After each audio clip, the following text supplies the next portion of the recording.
Hi students, welcome back our economics class. Today we are discussing about the new topic that is impact of 5-year plans on Indian economy. Indian സമ്പദ് വ്യവസ്ഥയിൽ 5-year plans കൊണ്ടുവന്ന impact അല്ലെങ്കിൽ അതിന്റെ result എന്തായിരുന്നു എന്നുള്ളതാണ്. നമുക്കറിയാം 1951 മുതൽ 1990 വരെ ഇന്ത്യയിൽ 7 5-year plans ആണ് നമ്മൾ ഇംപ്ലിമെന്റ് ചെയ്തത്. അപ്പൊ അതുകൊണ്ട് അഗ്രികൾച്ചർ, ഇൻഡസ്ട്രി, അതുപോലെ തന്നെ ട്രേഡ്, ഈ മേഖലകളിൽ എന്തൊക്കെ ചേഞ്ചസ് വന്നു എന്നുള്ളതാണ് നമ്മൾ ഡിസ്കസ് ചെയ്യുന്നത്. ഫസ്റ്റ് വൺ, അഗ്രികൾച്ചറൽ സെക്ടർ, കാർഷിക മേഖല. ബ്രിട്ടീഷുകാർ ഇന്ത്യ ഭരിക്കുന്ന സമയത്ത് നമ്മൾ പഠിച്ചതാണ് കാർഷിക മേഖല ആകെ നിശ്ചലാവസ്ഥയിലായിരുന്നു എന്നൊക്കെ അല്ലെ. അതായത് തകർച്ചയിലായിരുന്നു. കാരണം എന്താണെന്ന് വെച്ച് കഴിഞ്ഞാല് ജമീന്ദാർസ് ആയിരുന്നു ആ സമയത്ത് ലാൻഡ് ഓണേഴ്സ്. അവര് കർഷകരെ മാക്സിമം എക്സ്പ്ലോയിറ്റ് ചെയ്തിരുന്നു. ഒരു ഹ്യൂജ് എമൗണ്ട് ടാക്സ് കളക്ട് ചെയ്തിട്ട് അവരാണ് ഡയറക്റ്റ് ആർക്ക് കൊടുത്തിരുന്നത്, ബ്രിട്ടീഷ് ഗവൺമെന്റിന് കൊടുത്തിരുന്നത്. അപ്പോൾ ജമീന്ദാർസ് ഇന്റർമീഡിയറീസ് ആയിട്ട് നിൽക്കുകയായിരുന്നു. അതുപോലെ തന്നെയാണ് ആ സമയത്ത് ലോ പ്രൊഡക്ടിവിറ്റി ആയിരുന്നു അഗ്രികൾച്ചറൽ സെക്ടറിൽ ഉണ്ടായിരുന്നത്. അപ്പൊ ഇതിലൊക്കെ മാറ്റം വരുത്തുന്നതിന് വേണ്ടിയിട്ടാണ് ഇന്ത്യക്ക് ഫ്രീഡം കിട്ടിക്കഴിഞ്ഞപ്പോൾ നമ്മൾ 5-year plans ഒക്കെ ഇംപ്ലിമെന്റ് ചെയ്തത്. സോ ഈ ഒരു സെക്ടറിൽ 2 റിഫോംസ് ആണ് വന്നത്. First one land reforms, second one green revolution. അതായത് അഗ്രികൾച്ചറൽ സെക്ടറിൽ വന്ന റിഫോംസ് ആണ്. First one land reforms, second one green revolution. അപ്പൊ ഇന്നത്തെ ക്ലാസ്സിൽ നമ്മൾ ഡിസ്കസ് ചെയ്യുന്നത് ലാൻഡ് റിഫോംസ് അല്ലെങ്കിൽ ഭൂപരിഷ്കരണത്തെ കുറിച്ചാണ്. ലാൻഡ് റിഫോംസ് എന്ന് പറയുമ്പോൾ അതിന്റെ മെയിൻ മോട്ടോ എന്ന് പറയുന്നത് ലാൻഡ് ടു ദ ടില്ലർ, കൃഷിഭൂമി കർഷകന് എന്നുള്ളതായിരുന്നു. ഇതിന്റെ എയിംസ് എന്ന് പറയുന്നത് reducing the inequalities in the distribution of land, ഭൂവിതരണത്തിലെ അസമത്വം കുറയ്ക്കുക എന്നുള്ളത്.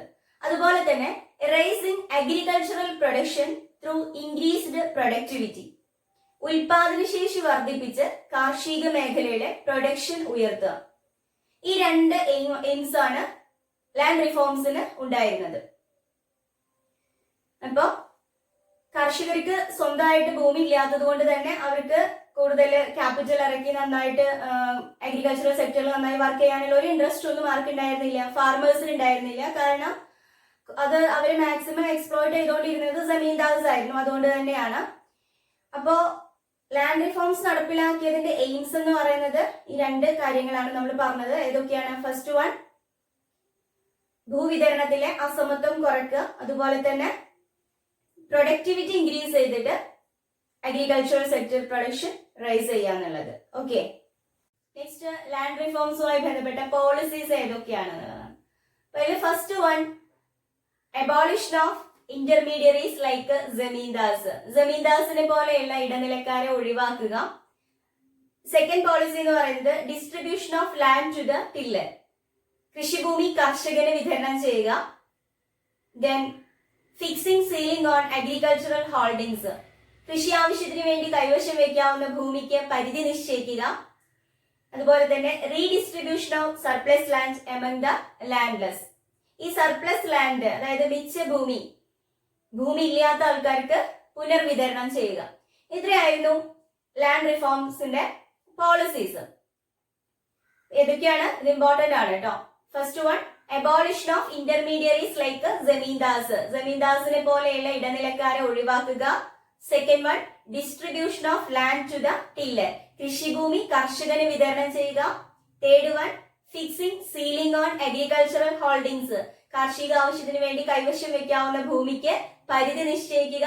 Fourth one redistribution of surplus land among the landless, അതായത് ഈ മിച്ച ഭൂമി സർപ്ലസ് ലാൻഡ് ഭൂമി ഇല്ലാത്ത ആൾക്കാർക്ക് പുനർവിതരണം ചെയ്യുക. ഇത്രയാണ് ലാൻഡ് റിഫോംസിന്റെ മെയിൻ പോളിസീസ്.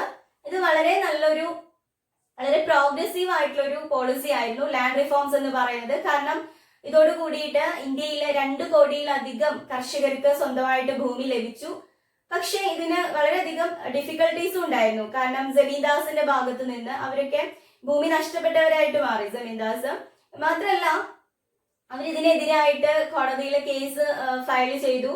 അപ്പോ അതുകൊണ്ട് തന്നെ ഈ ഒരു നിയമം ഇന്ത്യയിൽ നടപ്പിലാക്കാൻ കുറച്ച് ലേറ്റ് ആയി. ആ ഒരു സമയത്തിനുള്ളിൽ ജമീന്ദാർസ് എന്ത് ചെയ്തു, ലാൻഡ്സ് ഒക്കെ അവരുടെ റിലേറ്റീവ്സിന്റെ പേരിലൊക്കെ ആയിട്ട് രജിസ്റ്റർ ചെയ്തു. അതായത് ഏകദേശം ഇപ്പോഴത്തെ ഒരു ബിനാമി സിസ്റ്റം പോലെ ചെയ്തു. അങ്ങനെ അവർ ഈ ഒരു നിയമത്തിൽ നിന്ന് അല്ലെങ്കിൽ ഒരു റിഫോംസ് ഇതിന്റെ പോളിസിയിൽ നിന്നൊക്കെ അവർ രക്ഷപ്പെട്ടു ഒരു വിധത്തില്. പക്ഷെ എന്നിരുന്നാൽ പോലും വളരെ നല്ലൊരു റിഫോംസ് ആയിരുന്നു. ലാൻഡ് റിഫോം എന്ന് പറയുന്നത് അഗ്രികൾച്ചറൽ സെക്ടറിൽ വന്നത്. ഇത് കേരളം, വെസ്റ്റ് ബംഗാൾ പോലെ ചില സംസ്ഥാനങ്ങളിൽ മാത്രമാണ് വളരെ നന്നായിട്ട് ഇംപ്ലിമെന്റ് ചെയ്യപ്പെട്ടിട്ടുള്ളൂ. അപ്പൊ അത് അതിന്റെ ഒരു ഡ്രോബാക്ക് ആയിരുന്നു. അപ്പൊ ഇത്രയാണ് ലാൻഡ് റിഫോംസ് എന്ന് പറയുന്ന ആ ഒരു ടോപ്പിക്കിൽ ഇമ്പോർട്ടന്റ് ആയിട്ടുള്ളത്. ഈ ടോപ്പിക്കിൽ നമ്മൾ ഇമ്പോർട്ടന്റ് ആയിട്ട് നോക്കേണ്ടത് ഈ ഒരു പോളിസിയുടെ എയിംസ് ആണ്. അതായത് ലാൻഡ് റിഫോംസിന്റെ എയിംസ് എന്തൊക്കെയായിരുന്നു എന്നുള്ളതാണ്. First one, reducing inequalities in the distribution of land, അതായത് ഭൂവിതരണത്തിലെ അസമത്വം കുറയ്ക്കുക. അതുപോലെ തന്നെ rising the agricultural production through increased productivity, productivity വർദ്ധിപ്പിച്ച് അഗ്രികൾച്ചറൽ പ്രൊഡക്ഷൻ റൈസ് ചെയ്യുക, അതായത് ഉയർത്തുക. ഇതാണ് അതിന്റെ എയിം എന്ന് പറയുന്നത്. അതുപോലെ ഇതുമായി ബന്ധപ്പെട്ട പോളിസീസ് 4 നമ്മൾ പറഞ്ഞത്. First one, abolition of intermediaries like ജമീന്ദാസിനെ പോലെയുള്ള ഇന്റർമീഡിയറീസിനെ ഒഴിവാക്കുക. അതുപോലെ തന്നെ distribution of land to the tiller, ഭൂമി കർഷകന് കൊടുക്കുക.